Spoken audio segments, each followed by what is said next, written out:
The most important verse of the Bible, according to many, is to be found in this morning's portion of Va-Etchanan. Shema Yisrael, Adonai Eloheinu, Adonai Echad. Hear, O Israel, the Lord our God, the Lord is one. A magnificent verse, the clarion call of our faith, but one that is difficult to understand. The first interpretation is the interpretation which we receive from the Yom Kippur liturgy. Hear, O Israel, the Lord who is now our God, the God in whom we believe, the God whom we revere. That God will one day be accepted by all the nations of the world. He will be one and his name will be one because everyone will call upon him, the God of love and the God of peace, the God of love and the God of morality, the God of the 7 moral laws of the Noachites,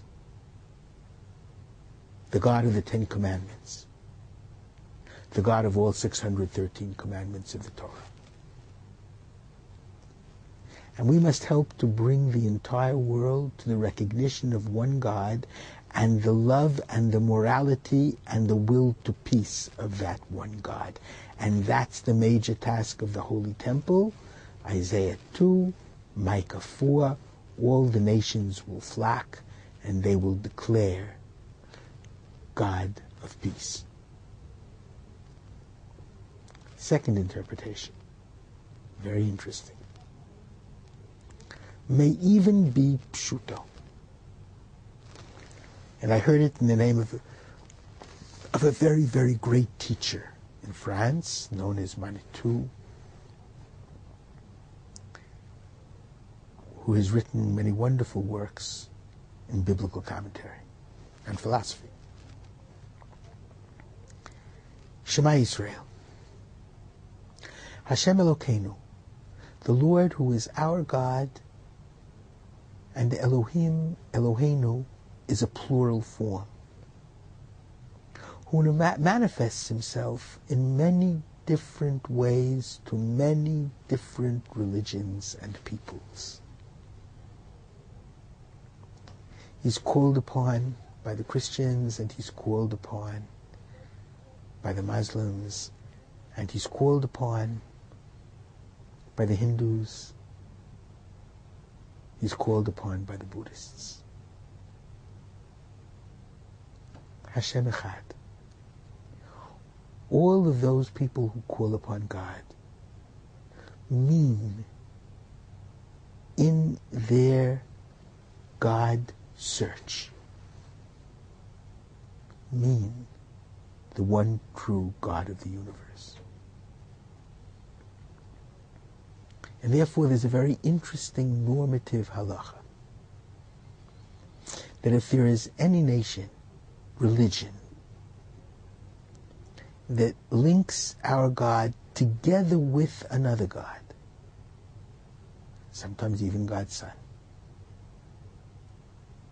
for us, such a religious expression can be considered idolatrous, but never for them, because they mean another manifestation of the one true God of the universe. The Christians even speak of a Trinity which is a unity. We don't understand it. For us, we see it often as a lessening of the oneness of God, and therefore we cannot accept Jesus as God's Son. We're all God's children,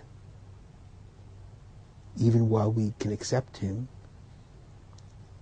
as a true Jewish religious thinker and teacher. But no more than that. For the Christians, this is never considered to be idolatry, because what they mean is the one God of the universe, even as they express it, the Trinity, which is a unity. Therefore, hear, O Israel, the Lord our God, the Lord is one. Ultimately, it's the same one. And we must bring the entire world to the morality and peace that one God wishes for all. Shabbat Shalom.